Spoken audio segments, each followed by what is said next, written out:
நாம் இப்போ cauliflower fry எப்படி பண்ணலான்னு பார்க்க போகிறோம். ஃபஸ்ட்டு ஒரு காலிஃப்ளவர் எடுத்துக்கணும். அதை சின்ன சின்ன பீஸாக கட் பண்ணி எடுத்துக்கலாம். அதுக்கப்புறம் கொஞ்சம் தண்ணியில் அதை வேக வைக்கணும். ஏன்னா அதில் ஏதாவது புழு ஏதாவது இருக்கும், அதனால் வேக வைக்கணும்.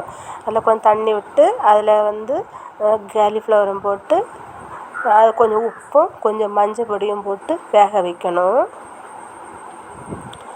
அது 2-3 மினிட்ஸ் போதும், அது சீக்கிரம் வெந்துடும். அதை ஒரு பாத்திரத்தில் எடுத்து மாற்றிக்கலாம். அதில் ஒரு சிக்கன் 65 நான் போட்டிருக்கேன்.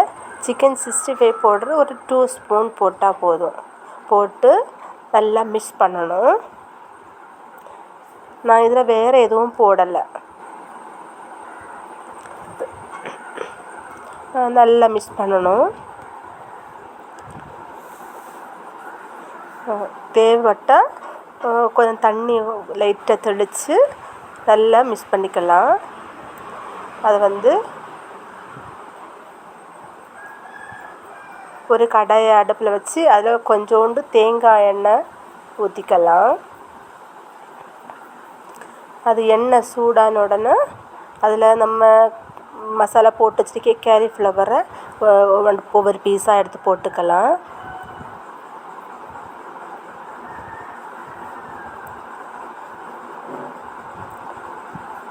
கூடவே உங்களுக்கு தேவைப்பட்டால் கொஞ்சம் கறிவேப்பிலையும் போட்டுக்கலாம்.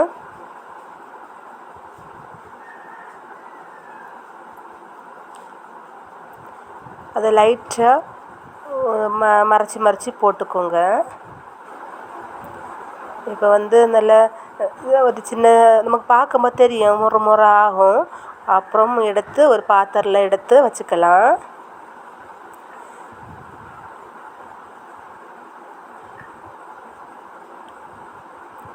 இது பிள்ளைங்க ரொம்ப விரும்பி சாப்பிடுவாங்க.